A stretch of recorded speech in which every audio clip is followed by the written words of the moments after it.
Folks, good evening. Welcome to Artist Now, our lecture series. Before I introduce Lois, actually I'll introduce Polly, who will introduce Lois, who's one of the Nohl winners. So tonight, just like Faith presented, we get to celebrate Milwaukee artists, Milwaukee talent. So it's always special during the fall Artist Now series. We always have two winners of the Nohl Award coming to present. And that will be ongoing because the Nohl jurors are in town and judging the new round of applicants this weekend. So it'll be really exciting to hear who the next round of Nohl winners are. One of the best grants, artist grants you can find anywhere in the country. I'm not sure it is thanks to Polly administrating this, but at any rate, I want to hype up the next Artist Now lecture, which isn't next week. It's coming in a couple weeks. It's November 6th. So please come back and join us if you are not just in my class, but if you're visiting from anywhere in the university or the city or beyond. Karen Kump is presenting, a printmaker, huge name in artist books. And so this is very much being jointly co-hosted by Printmaking and also Special Collections, Max Yella. And I know she's speaking in Special Collections, and she actually will be working in the print department for a half week or so. So this is a great opportunity to actually work with a visiting artist. So keep an eye out for that. Talk to myself or Jessica Munich-Ganger or Max Yella. So please join us in 2 weeks for that talk. Next week, my class has a midterm exam, so I'll tell you more about that. So that is next week for my class. So also, in this very room, on Friday and Saturday, in this room, screening all day, is the Creative Time Summit. This is going to be live casted from New York City. This is a really great thing that Sarah at INOVA is doing. Creative Time, if you don't know, is one of the major arts organizations in New York City and has been for the last 3 to 4 decades, really specializing in a lot of the type of art I've shown in this class. Public art, community art, performance, new genres, you name it. And the Creative Time Summit happens about this time every year, and they bring together a list of artists, exciting artists, many of you you've seen or studied in this class, who present very short presentations. I think they're about 5 to 10 minute presentations. But that is going to happen in this is going to be projected in this class all Friday and all Saturday. The speaker list is impressive. Keynotes, Rebecca Solman, the best writers working today. Lucy Lepard, one of the absolute giants in art history, has been for decades. The list goes on and on. This is an education in itself to see these people. Rick Lowe, right? Our hero. We've read about and studied Rick Lowe in this class. I was absolutely thrilled to hear that Emmanuel Pratt is one of the speakers. Emmanuel Pratt was my guest in Artist Now, what was it, last fall or last spring? So they do really interesting work. Maybe Sarah, you'd be best to tell us more about what's happening Friday and Saturday. We'll start on Friday morning at 9 a.m. With one of the first keynotes, followed by with Neil Brenner, an urbanist and architect from Harvard's Graduate School of Design. And then that's followed with a talk about placemaking and what that means to have art in the public sphere to create a sense of place. That'll be from, I think that will go till about 10:55. And then right after that, we're going to have a live panel discussion, so not a live streaming one, but live discussion with several key people in the Milwaukee art community who are engaged with these same notions of placemaking, art in the public sphere. And those speakers will include Arijit Sen from the School of Architecture and Urban Planning here, Raul Deal, professor in the Art and Design program, and Mutoke Johnson, who's a graduate student in Art and Design, Adam Carr, Sarah Delyden, and Jeremy Foget, and Jeanette Martin. So a whole range of people working in this sphere of art in public, socially engaged and placemaking. Then on Saturday, the keynotes by Lucy Lepard and Rebecca Solnit are really not to miss. So check out the schedule online. I'll point out that those times online are Eastern, so adjust your schedule accordingly to make sure you're here at the right time so you don't miss those short talks. So thank you and thanks for the press. Yeah, Hope to see somebody here. Happening right in this room. It was going to happen at INOVA, but we thought there'd be enough interest that got moved to campus to make it easier. So that's obviously free and open to the public. So please try to attend if you can. Polly Morris will introduce our guest. Thank you, Nicholas. Thank you, Sarah.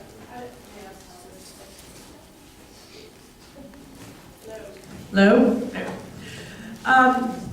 Yeah, it's very exciting that the Creative Times Summit's going to be streaming here and that there's going to be a live panel. I think it's really wonderful stuff.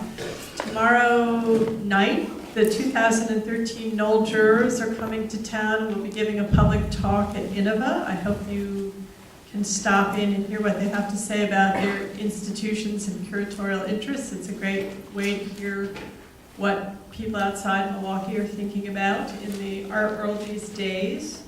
There are a number of Nohl-related events still coming up after this talk tonight, and I believe these are all listed on the INOVA website. Most of them from here on in, I think, take place at INOVA, so you can go down to these events and see the exhibition, which is great.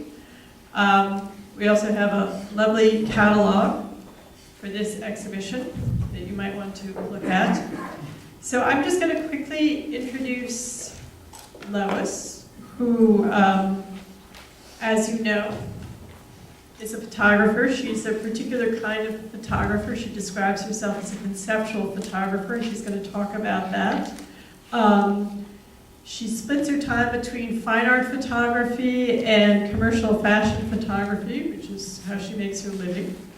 She was born in Milwaukee and currently resides here with her teenage daughter. She received her BFA in photography from the Rochester Institute of Technology and lived in New York City for 7 or 8 years, and then returned to Milwaukee in 2010, I believe. And she's shown at the Portrait Society Gallery, the Sharon Lynn Wilson Center, the Center for Photography in Madison, and the Honfler Gallery in Washington, D.C. She has other interests too, which she talks about in the catalog. But she'll be telling us a lot about her work tonight, and I hope have any of you seen Lois's work down at INOVA yet? Great. I hope you all get to go see it after this talk. Thanks a lot, Lois.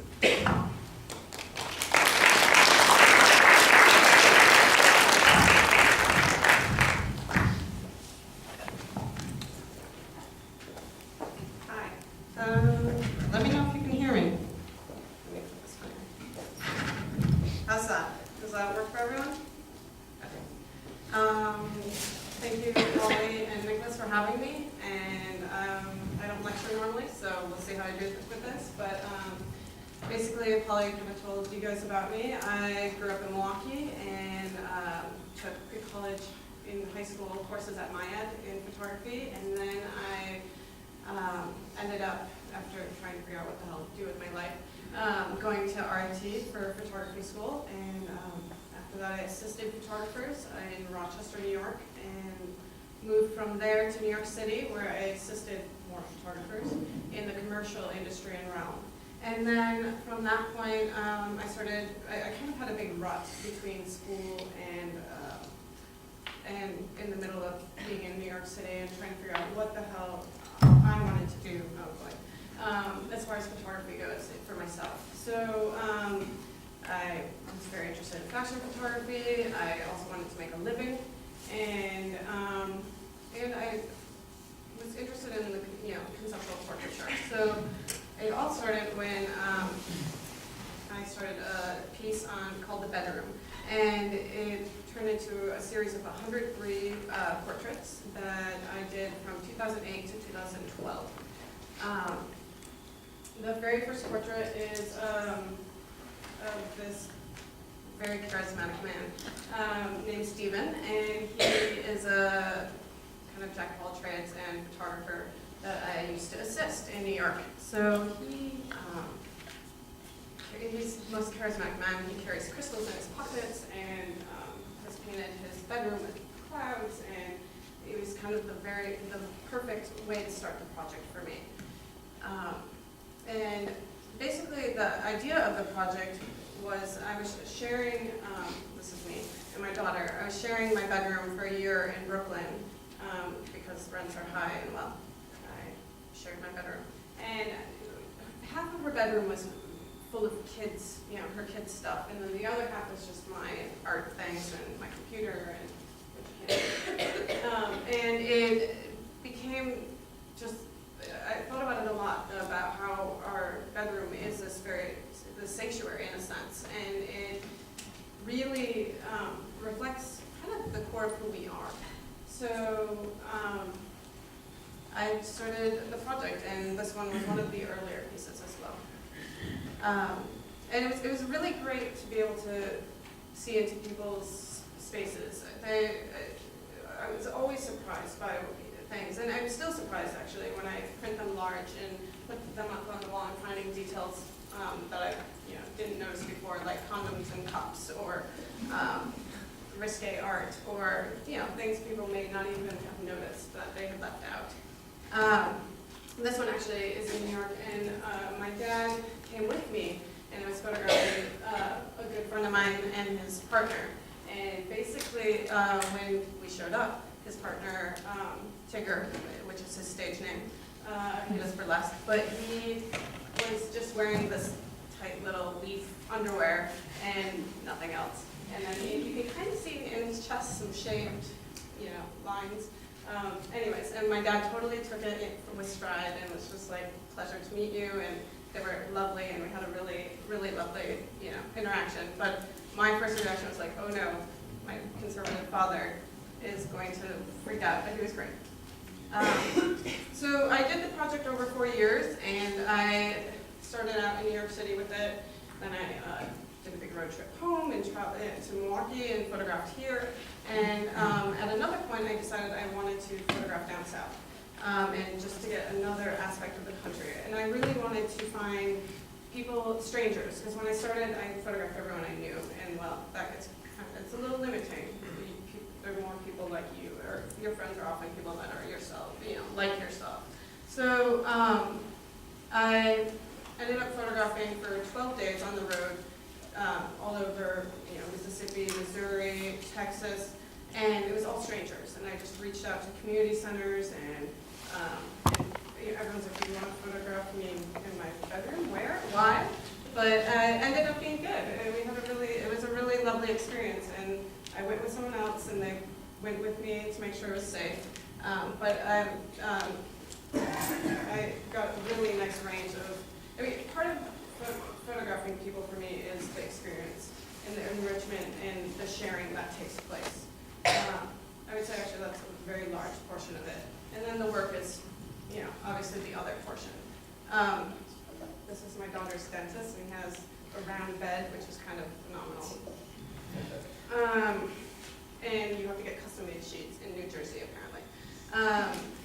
And then I really tried with this project to get a very diverse range of people, to the point that I, for a while, wanted to make it relate to the census and break down, if I did 100 portraits, that I would make it age range-wise to be demographically correct with where we were in the country. And I kind of failed on this front, especially in living in different locations, such as rural versus city versus suburbs. But it pushed me to go outside my realm and meet other, so photograph people that I wouldn't normally photograph. And yeah, I don't know why it's crooked, but I like it. The chandelier. With this particular gentleman, I was on the road down south. This is in Texas, in Beaumont, Texas. And I had met this couple through, I think I had 12 photographs arranged in the 12 days. And then by word of mouth, 10 more just happened to happen on the road. So I photographed another couple in Beaumont, and literally that night he invited me to stay there, and my friend, and and sweet. And then he got out his black book. He had a black book. And he literally went through and called friends on the landline to be like, there's this photographer in town. You should let her take your picture. And it kind of worked out. So I photographed this gentleman, Nat, and he really was very charming. I asked him what he normally does. When I photograph people, I go in, I see the space. I've never seen it before. It's very gut reaction. I assess it. I do light. I light my subject, but I try to let the ambient light also be very much so existing and what it is there. So with this gentleman, he's like, oh, I just usually sit in my bed every morning and drink my tea or coffee. And I was like, okay, let's do that. And he just stripped down, because apparently he lays in his bed naked in front of me, and he got on his bed, and that was that. But he was very charming and very sweet. He also had a shotgun under his bed, and there is you can kind of see it, but a little handgun and hatchet on his bedside table. But he's lovely.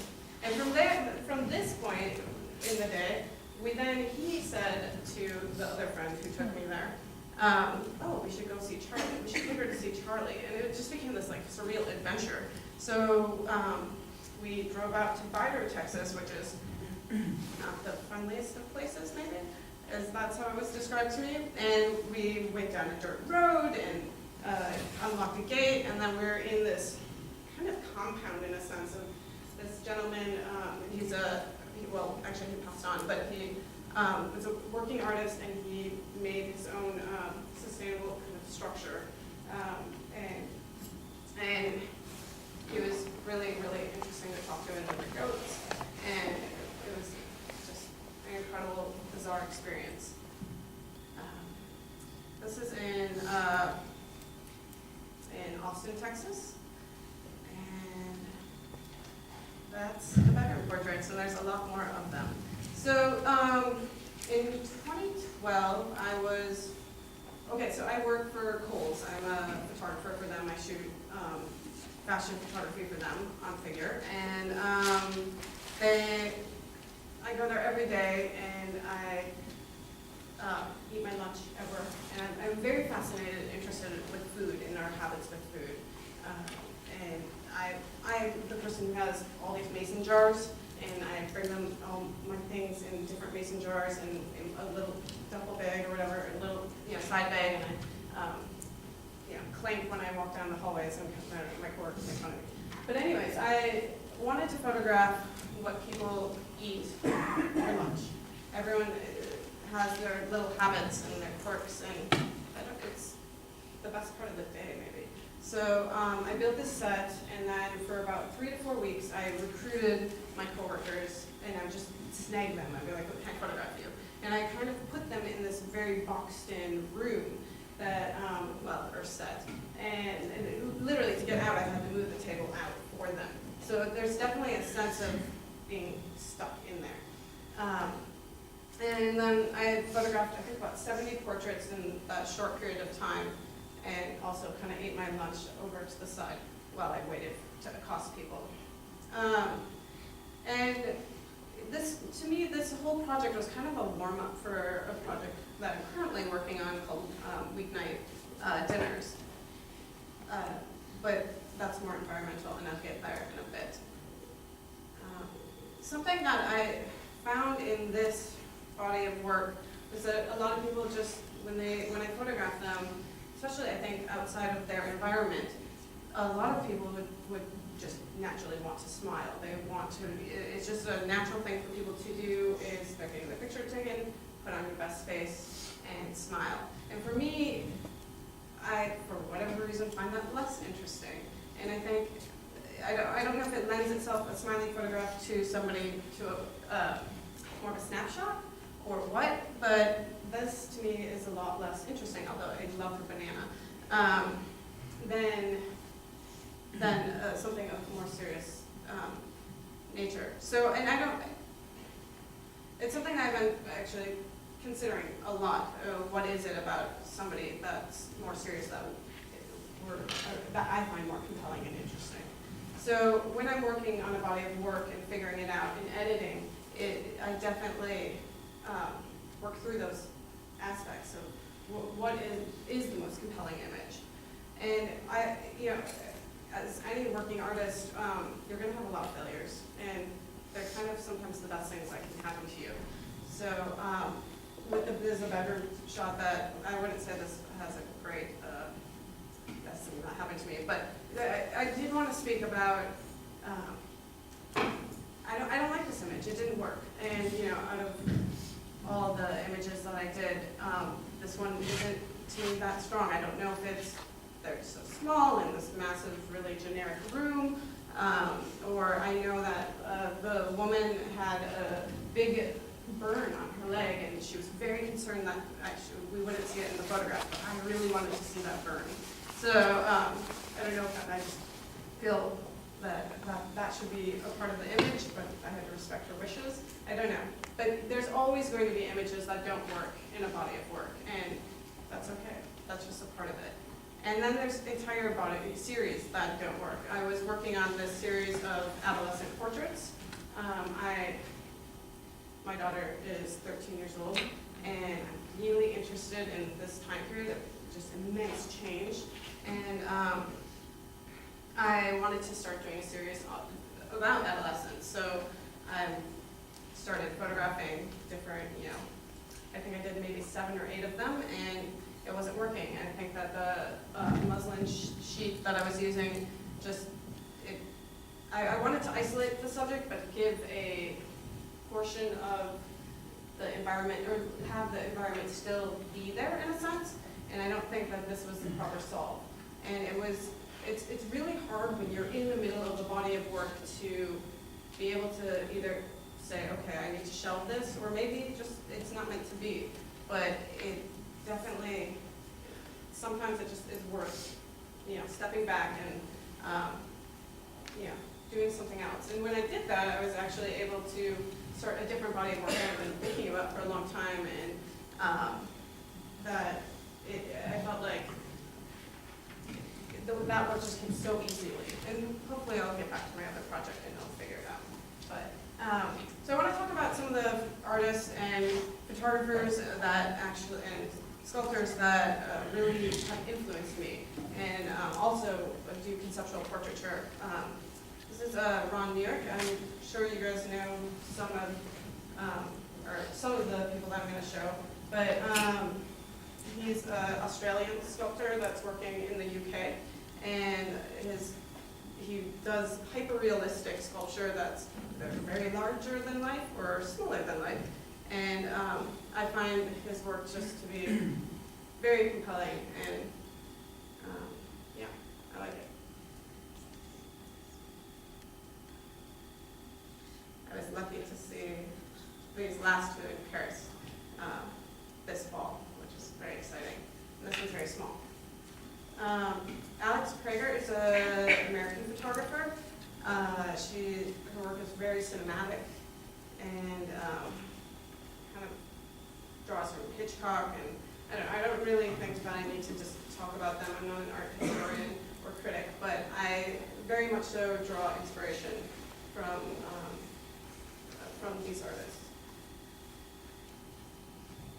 And Gregory Friedson was probably when I was in college, one of my very most favorite photographers. I was lucky to hear him speak when I lived in New York, and his sense of lighting is just exquisite, and I've always thought that. I mean, he has massive sets and crews and grip trucks, and if you guys saw the movie that played here at the Union Theater recently, a documentary on his work, I would highly recommend it. And I like piles. I don't know why, so I like that. Here's an example of one of his soundstage sets and how elaborate it is, and with lighting and whatnot. Also in college, I really like the work of Robert and Shannon Harrison. It's very surreal and also conceptual portrait, but in a kind of whimsical, magical way, and that I don't know, very much alike. And then a little bit more recent work, is, I don't know, kind of very pretty, but then also a little gruesome or dark in its own way. Probably one of the most influential photographers, and me personally, is Dijkstra. She is known for her beach portraits and a bunch of other work. But I was very lucky that my daughter, we were randomly in the park in New York, and this very sweet Dutch woman came up to us and asked, if she could photograph my daughter. It was my daughter's birthday. She was feeling exhausted after being sugared up for a birthday party, and she had on angel wings. And this is the portrait that was made and shown. But the thing is that I saw Dijkstra's work in New York, a retrospective this past fall, and I didn't realize how much work she had. And again, with this idea of the conceptual portrait, she photographed this Bosnian refugee, and I just wanted to read a little blurb from an interview with her. This is in 1994, photographing a Bosnian refugee in the Netherlands. She writes, "First I took a picture of Marissa on the bed, with all the blankets behind her. But then I changed my mind. I didn't want to draw attention to her situation. I improvised a little studio in the corner of the room, and the result was much better. If you don't explain everything in a photo, the little details become important. The clothing, the chair, the corner of the cupboard. The family were living out of suitcases, and so the dress was wrinkled. The shoes didn't fit anymore, and she was wearing strange socks that don't go with the outfit." And I really like the way she talks about that, about isolating the subject and all the way that the little details come forward. And so she photographed, what is her name? Marissa for the next, until she was a mother of her own. And you can see her becoming much more mainstream, or taking on the culture in the Netherlands and assimilating. And that's her as a mother with her own child. Another person that I find to be really inspiring is Miranda July. She's an author of this book, which I really liked, and found to be also kind of, in a sense, about conceptual portraits, in that she decided, she was working on a film, she was stuck and having a major writer's block, and she ended up on Tuesdays reading the Pennysavers, which is where it's like Craigslist but printed for want ads, or the opposite, when you sell stuff. And I'm going to read just that, her experience, also talking about people and the exchange that you have with them. I tell you all this so you can understand why I look forward to Tuesdays. Tuesdays was the day the Pennysaver booklet was delivered. It came hidden among the coupons and other junk mail. I read it while I ate lunch, and then because I was in no hurry to get back to not writing, I usually kept reading it straight through to the real estate ads in the back. I carefully considered each item, not as a buyer, but as a curious citizen of Los Angeles. Each listing was like a very brief newspaper article. Newsflash: someone in LA is selling a jacket. The jacket is leather. It's also large and black. The person thinks it's worth $10, but the person is not very confident about that price and is willing to consider other lower prices. I wanted to know more things about what this leather jacket person thought, how they were getting through the days, what they hoped, what they feared. But none of that information was listed. What was listed was the person's phone number. So she contacts this guy and then randomly, very quickly decides out of the blue to ask him if she can interview him. And she'll pay $50. And he went with it. And so she started contacting all the Pennysaver people that had items that she was curious about. And it developed into a book.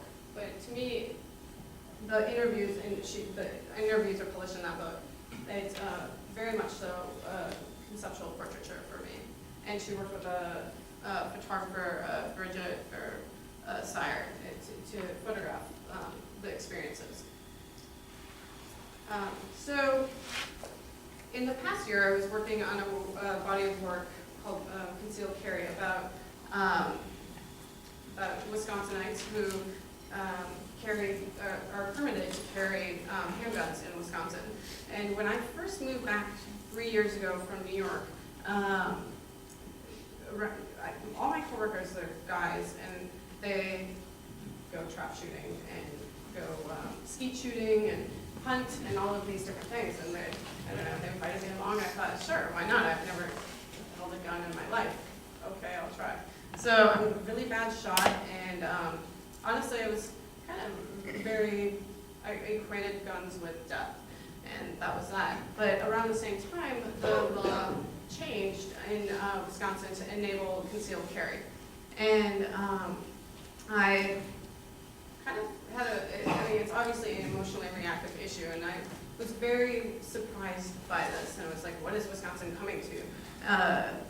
So I did a little more research, and I realized it's actually the second to last state to have a concealed carry law, and other than Illinois, which actually has since also changed to have a concealed carry law. So I just, instead of having this immediate emotional reaction, I really wanted to understand who carries, who feels the need to have a firearm on them at every waking moment, or in what situations do they carry. So I decided to reach out. I joined blogs like armbadger.com and different things, and I put up signs at gun stores, and in the end I did 30 portraits of people in 15 audio interviews with in rural areas and in Milwaukee and surrounding areas. And everyone is permitted that I photographed, and it was a really enriching experience that pushed me out of my safety zone. And I mean, it was definitely, I came to understand something that I didn't normally, I think it just had my emotional reactive feeling about it, and was able to overcome that and think about the issue at a much larger level. And that's what I hope that comes across in the photographs, that there's something more to it than just what we immediately feel. I'm going to play a little audio here.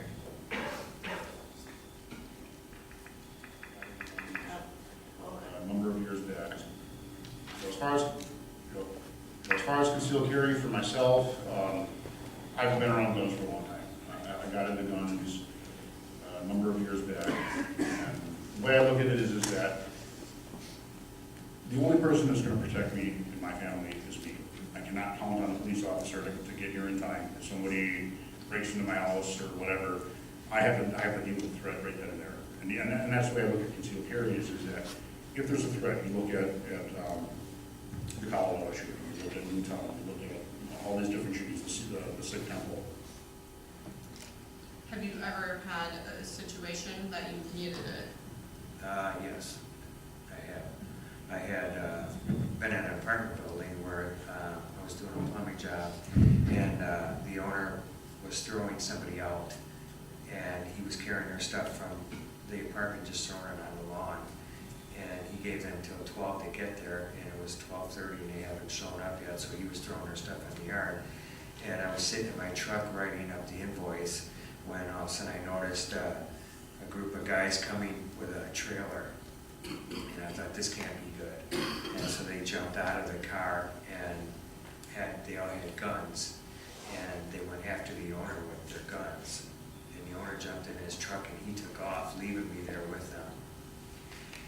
And so I immediately grabbed my gun. I was sitting in my truck.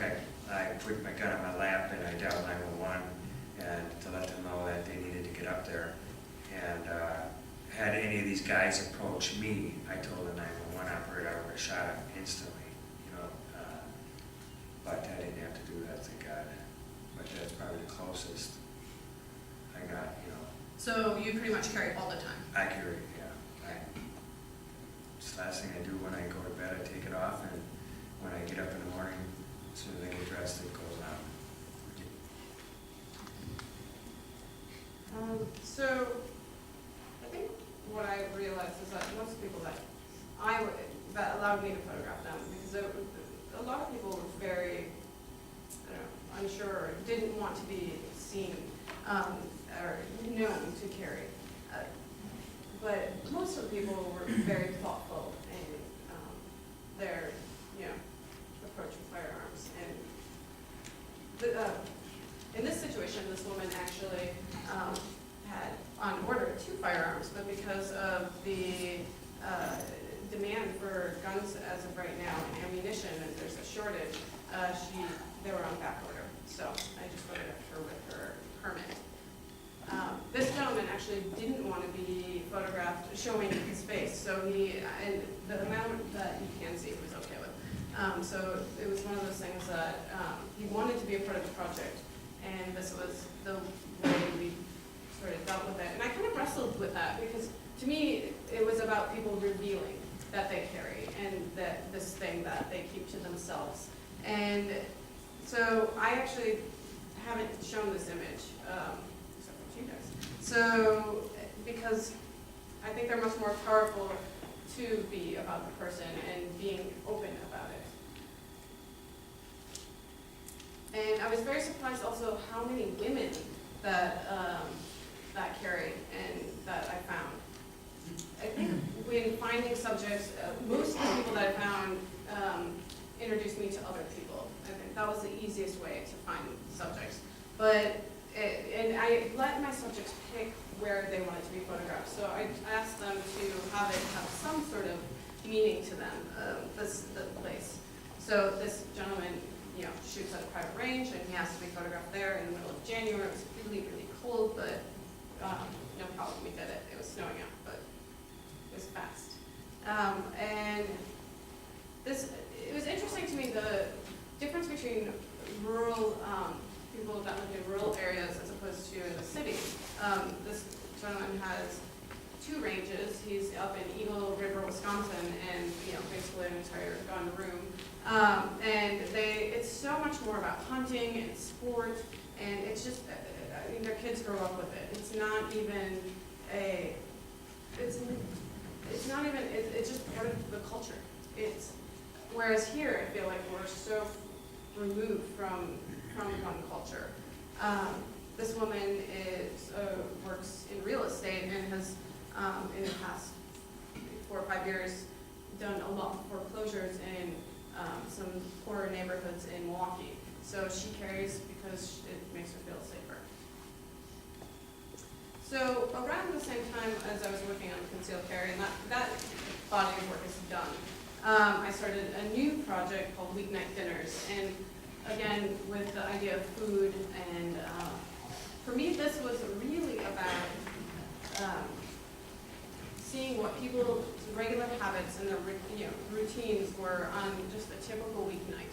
So when I contact my subjects, I ask them to present themselves to me just in, what do they normally do, wherever they eat their dinner, and whoever they normally eat it with on a Monday through Thursday.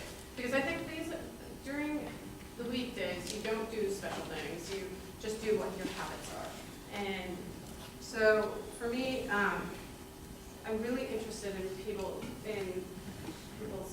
what makes them very human, and their habits and rituals that occur from that. This is a family that regularly, every night, they put out picnic blankets because when I was there, the little boy spilled milk, and luckily the blankets were down, and they picnic in front of the TV and watch Frasier. So, and they're on like episode 207. I don't know what they're going to watch after Frasier, but Frasier did make a long run, I guess. So, and it's been really interesting because it's not that I want a free meal, but it's been fun because a lot of times people invite me to their table afterwards. And then also sometimes people just eat in front of me, which is okay too. But I find I enjoy this experience of wondering, who's going to invite me and who's not. And not that I'm looking for a free meal, but it's always a bonus. Right? Usually, I should say.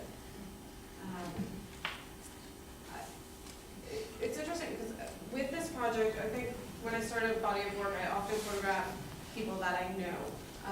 This is a couple that I've known my whole life, and their daughter is good friends with me and will be, I photographed her and her husband as well. So I have such an intimate experience with this house because I grew up going there as a child over and over and over again. I mean, it really hasn't changed anymore with the exception of maybe being more cluttered. I don't know if my childhood memory even remembers that. But I do like seeing over the passage of time how people change or don't change. And so with this project, I'm also re-photographing a lot of the bedroom portrait subjects again for the weeknight dinners. As I move on with the project, though, I'm going to definitely branch out and photograph more strangers, because it's just a different experience when you know people and when you don't. It's interesting when you know someone and you have to edit film on them and figure out the most interesting image, then suddenly you sometimes feel a little bad if it might not be the most flattering picture. So it's easier with strangers to just pick the most compelling image. This is my landlord. And I had asked him if I could photograph him years ago in his bedroom when I first moved to Milwaukee, and he never responded at all. And so I was kind of elated to have him respond and be a part of the project. And I really like seeing where people live and what their houses look like. So I have this idea of my landlord, who's a farmer in kind of Cedarburg area, and you know, we've talked a lot on the phone here and there when things are broken, and he's a very good landlord.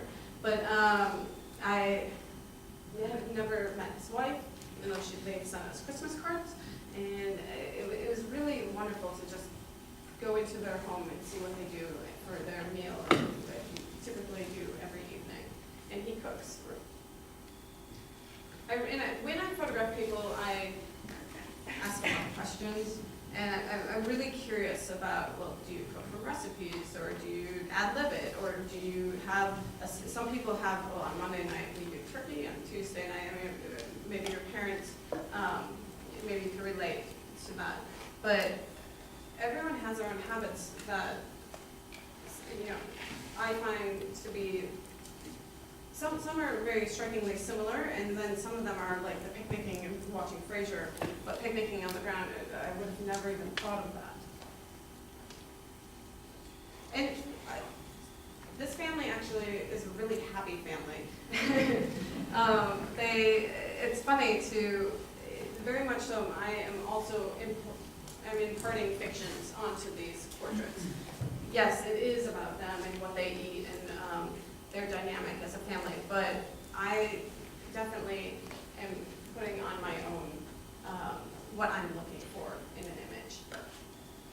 So this is one of the bedrooms that I photographed in 2009, and that I re-photographed this, and this is the praying couple daughter and her husband.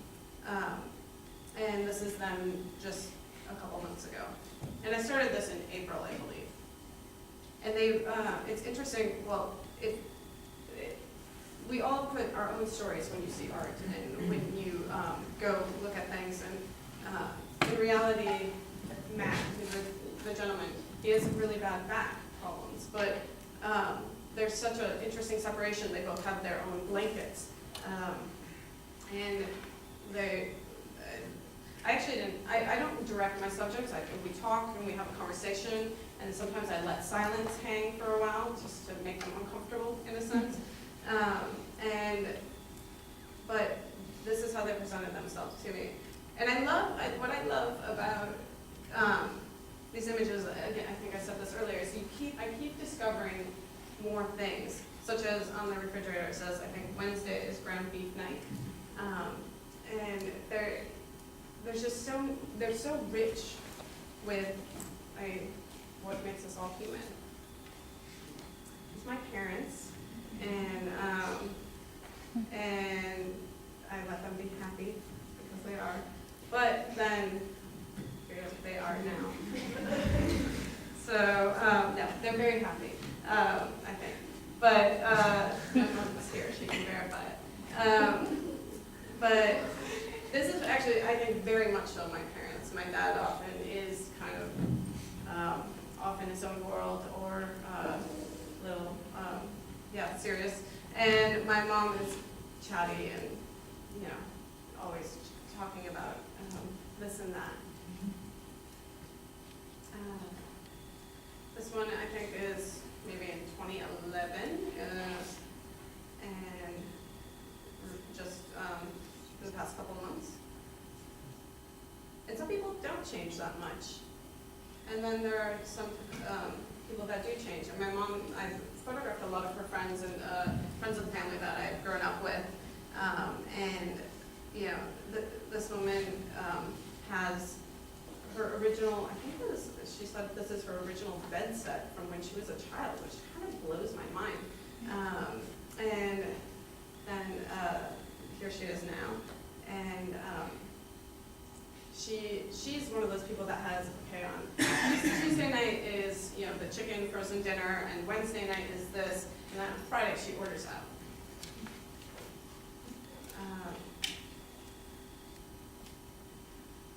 These people actually built their own house, and it just is such a, they're in, I think, Helenville, Wisconsin, which is not far from here, but I just want to go hang out with them all the time. I want them to, you know, be my godparents or something. They're very lovely, and they also were happy, and I had a hard time editing around that.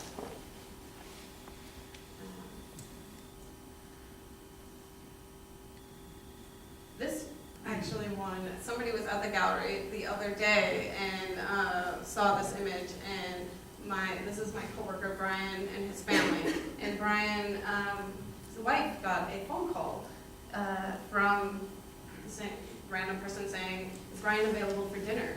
And Leah, the wife, was like, "Why don't you, talk to him yourself?" Kind of, he's calling, and it really was just a guy who was at the gallery because their phone numbers are on the fridge.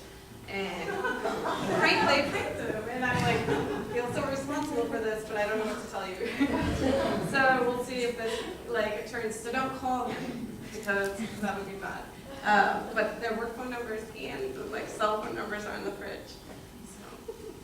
So another one of my mom's friends who has some stuffed animals. I don't know if you noticed that in the other one. And this was, I really love this image, and I loved the experience of going into this bedroom and being like, oh, massive giant bear. It was just one of those moments of yes, very excited. And then this is the same woman just in the past couple months. And this image is, I think, kind of sad.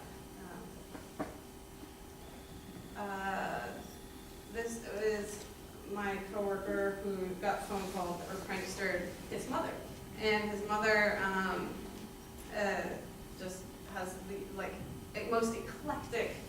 Obviously, her entire house is just like that, and I love the fact that she has become kind of an extension of her house in that, her decor, or her decor just turns into her, I don't know, her dress or whatever you would call that. But she told me to make her famous, so I'm trying. So, and this is her sister. And I really like also photographing different people within the family structure and seeing how vastly different or similar they are. When I photographed her, I did get bit by this dog because I was handing her some information probably about the show, and the dog, I went between the meal and the dog, and well, it bit me. It didn't bite, it doesn't have rabies, and it didn't go through the skin, but it was kind of a little jarring, so.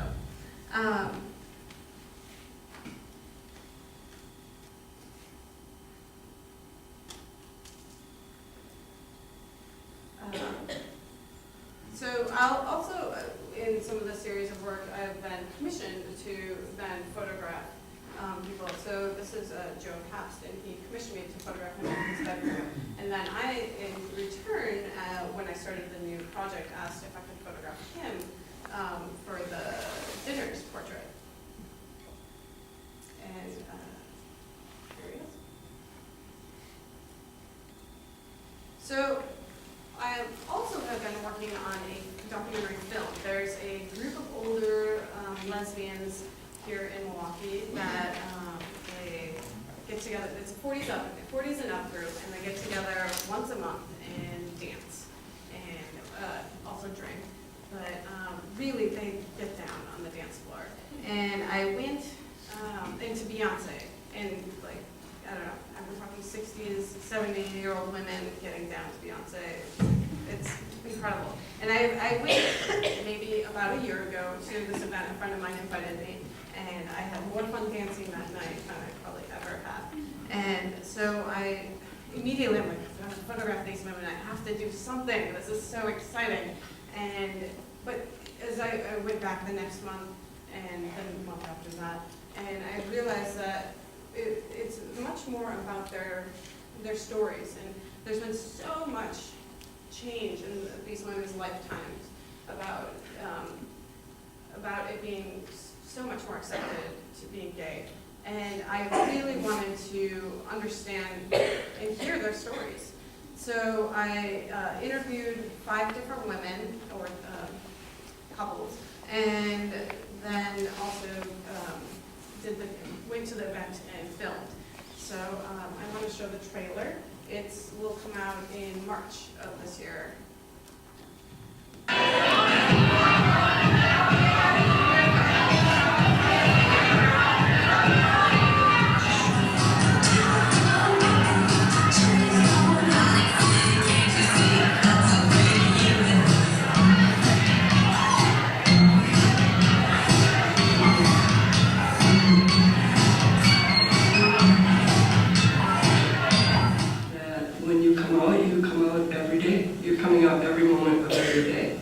In other words, you have the choice to disclose as much of you as you would like in any given moment.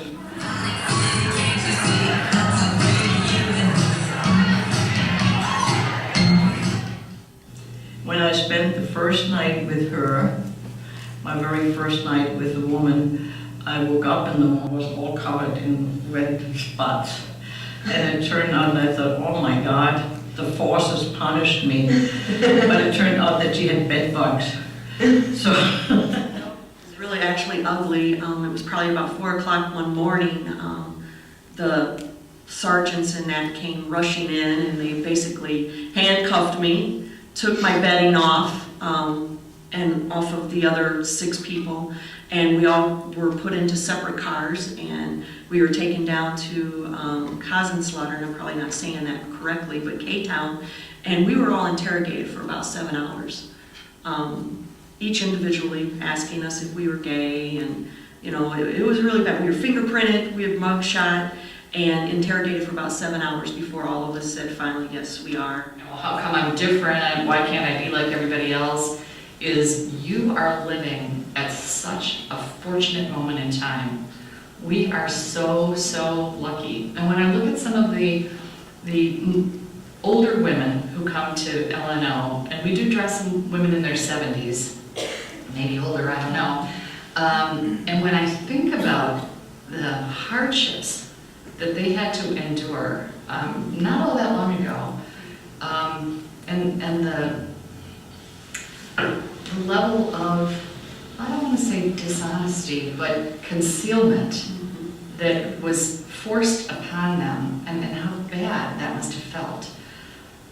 It makes me sad for them, but it makes me so happy that they're still here and that they can see this tremendous change that has occurred in their lifetime.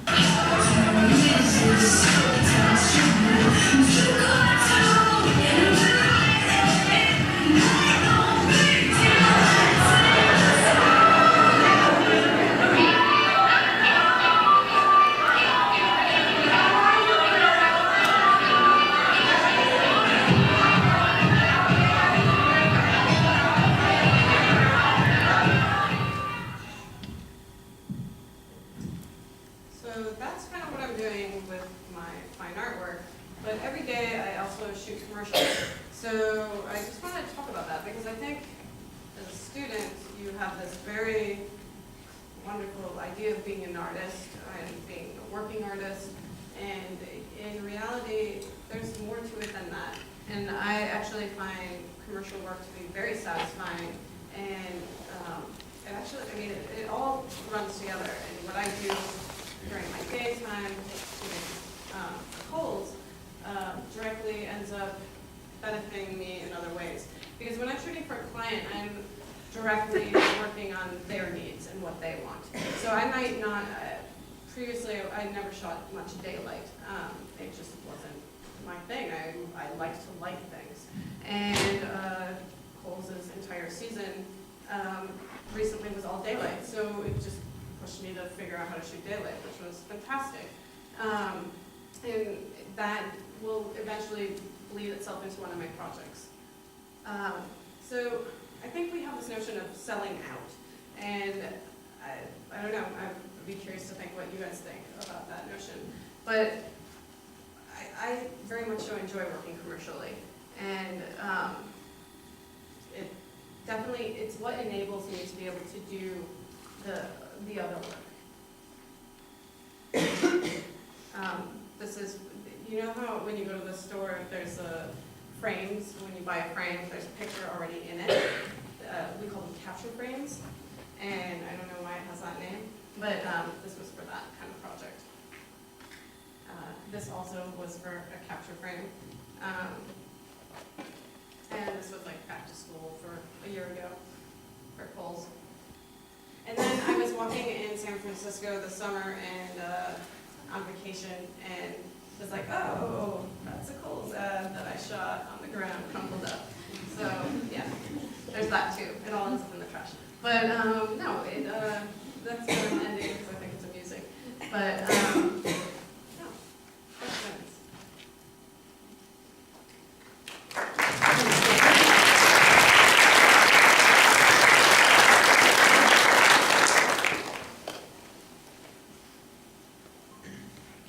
I noticed in the teen series that you decided to cut, Yes. and you had the sort of background to create a short environment.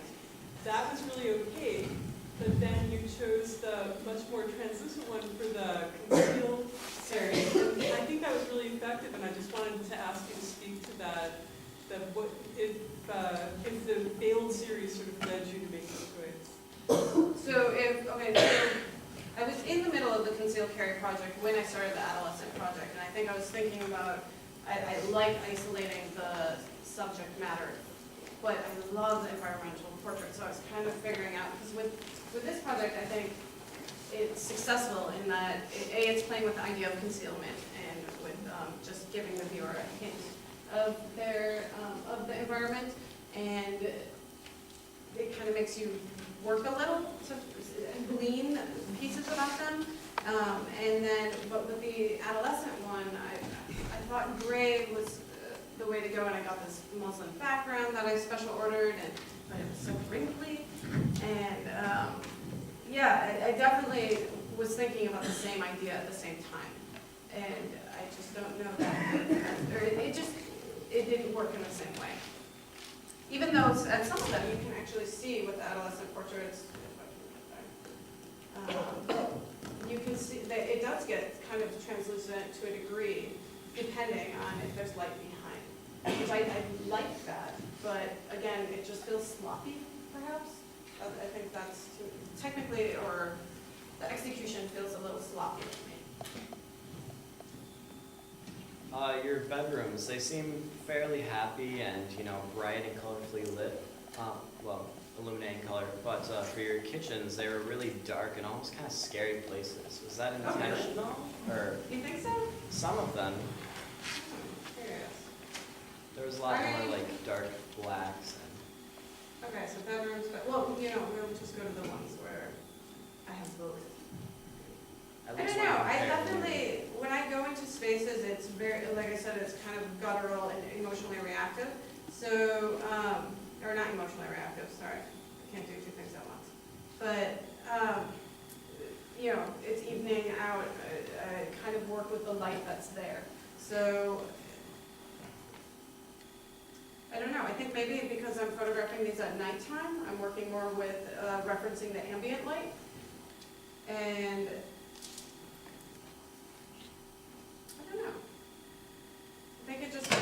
situation, how they are. And I'm still so early into the project that each place I like differently. Each place I kind of just respond to what's already there. I mean, definitely that's moody. And that one's more open, but that's still very moody and feeling. So, anyone else? When you started assisting, how did you begin making those connections with the photographers? So basically, well, when I got out of school, I stayed in Rochester, New York for a year. And it's a lot smaller market, so I just made a little resume that was like a printed piece that I cut out and had pictures of my own work on it, and then it had, assisting experience, which really I didn't have any, but I tried, And so I assisted photographers there, and literally send it out, mail it out, and call them up. And then I moved to New York a year later, and I had a small daughter, and I was married at the time, and neither of us had jobs, and it's really expensive in New York, so that was very good motivation to, just find photographers to work for. So I did the same thing, but I mailed it out in probably hundreds of them, and I had a spreadsheet, and I literally, would write when I called them again, because I think calling is more effective. People will answer, and emails sometimes aren't very effective. People just delete it. So, yeah, basically out of my hundreds of calls and whatnot, I asked to come in and meet with them, and I maybe got a handful. And then from there, assisting very much so is word of mouth. And you'll work with another assistant, and who's like, oh, we need a second assistant next week, Thursday, and are you available? And it just kind of steamrolls. And from that point, I started digital teching, because that was, I actually, as a woman in New York at that time, I found it to be kind of difficult to get assisting work at first. I don't know, people don't think you can schlep your weight, but that's not an issue. So, digital teching paid more, and it was, in a sense, easier in that I didn't have to haul a lot of stuff around. Well, actually, that's not true, because when you go on location with all the computers, it's a lot of stuff. So, but yeah, Colin. How do you think it's different between doing work in New York versus coming back to Milwaukee and doing artwork? So artwork or commercial, or both? Yeah, you can talk about both. I was thinking about art, just New York being huge, Milwaukee being small. I don't know, I feel like it's easier to do work here. I mean, in New York, it's like, for me in New York, I was just trying to make ends meet, and because I was trying to get work commercially, that was my focal point to stay afloat. So now that I work full time for for Kohl's, it's like I'm done at 5, and it's amazing. Whereas in New York, it was like I worked till 8, sometimes 9 o'clock at night, and it was like my focus was then when I get home, okay, I've got to send out this promo to this next client that I want to get. So it was great because on the one hand, I was able to go to all the museums, and it's so inspiring, and there's constantly openings and artist talks everywhere. I mean, but that's happening here too, and we get good shows here. I mean, I still go to New York and to LA to go see those things as well. But here, it's like I have way more time. I have a lot more resources available to me, and the community's very encouraging here. I think there, in New York, you're one in however many million. What is it? 9 million people. And here, it's like it's very supportive community here. So, A, I have time here, and B, I definitely feel like there's more support. Recently, I saw a photo project online of this photographer who took strangers off the street and put them in intimate poses. I was just wondering if you've ever seen that or ever thought of doing something like that. What type of intimate poses? Like not like sexual or anything, but like just like like having their arms around waists, or like having like a parent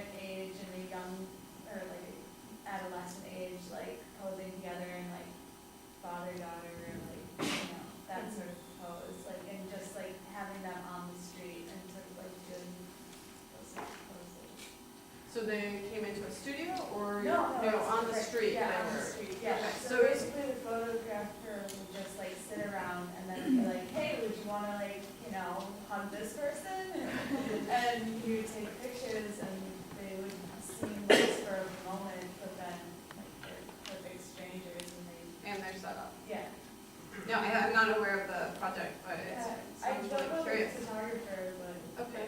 it really kind of reminded me of like this sort of thing because it's got like that really intimate quality that your work has. I'm curious, I'll Google it.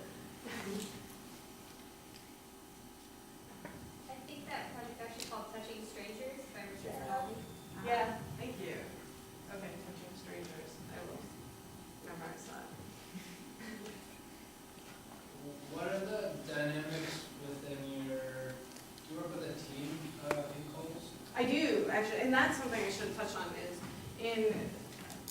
with commercial work, it's such a collaboration and a team effort. So basically, on my set, there will be, models, hair and makeup team, an art director, a wardrobe stylist, sometimes a tailor, sometimes a kid wrangler. Love my kid wrangler. They make everything easier. So it's a big collaboration. Whereas most of my portraits, I go by myself and photograph people and set everything up. And it's a very different dynamic. So, and there's definitely something to be said about collaborating and working within a team, because all of a sudden you have all these minds working towards something, and inspiration breeds inspiration to me. So people get excited, and then all of a sudden you're excited, and then you have this idea, and then oh, but what about this? And just awesome. I'd like to ask a materials question, because some of the work that I do has also to do with going to people's houses and photographing in environments. And I just wanted to see if like just the burden is the same. You have to take so much stuff. And it feels a little bit awkward sometimes, especially when you're dealing with people as well. And I wanted to ask you, like, what is your solution in terms of like what sort of light hits and what things do you bring to make it easier when you're on your own? It is a schlep. I mean, I feel like that's what I do, is just carry heavy things around, but I get really sweaty. And there's nothing like showing up at someone's door, like having just hauled, 100 pounds of gear up their front steps and being like, hi, I'm sorry, don't touch me. But I have kind of a kit of what I normally use. I carry with me a battery-powered strobe unit and 2 lights, and then C-stands and stands and some light modifiers, and in the end it ends up being too much, but I always use it. So I don't think people, they know they're being photographed, and I tell them I'm bringing gear in, and it's never been an issue. I don't feel awkward about it. I just feel hot and sweaty usually, and a little sore.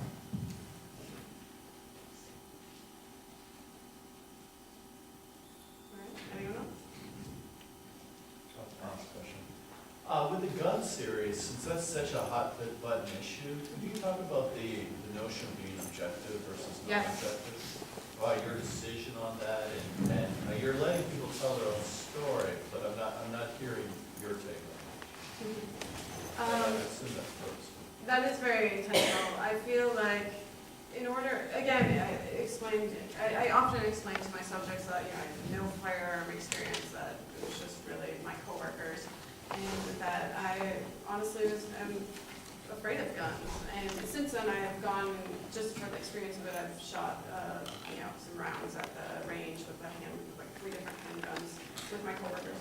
And, but I'm very much so, a lot of people ask me, well, are you going to get permitted? And I'm like, no, I have no interest in carrying a handgun. But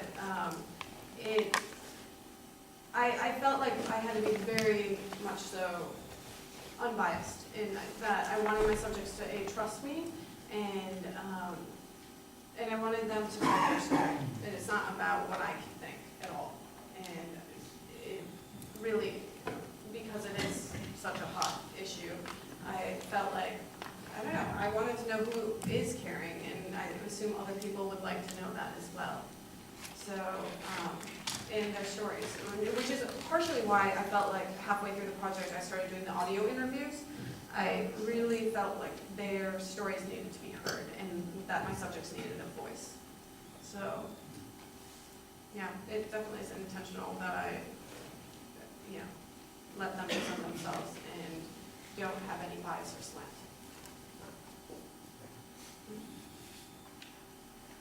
It definitely does give a face to or personality to the issue, which we hear a lot about, but not the particular people. Yeah, just seeing the different reasons, in particular, like all the women, you wouldn't think would carry guns, having them kind of changes maybe someone who's anti-gun perspective. I was thinking about that, how you were non-biased with that, but then with the dinner portraitures, you said you went in looking to capture something, even if it wasn't there sometimes. Yeah, absolutely. I mean, I think, for me, I'm looking for the most compelling image. That's what I always tell myself. And when I'm editing, what do I go back to and why? What do I just want to keep looking at and want to know their stories? But that may just be me projecting a fiction on them, or if they're. And I often find with a more serious expression that assists that. So, like some of my happy families, I've often edited to be, maybe not so happy. But you're not as concerned as being unbiased, you're more like, I just want to make it interesting and so I'm curious. And maybe that's because with the concealed carry portraits, it was for me, in a sense, a little more journalistic and me really trying to understand something. Whereas with the dinner portraits, we all share that. We all have our moments with that, and it's something we do every day. And I don't feel badly about putting a narration on that to a degree.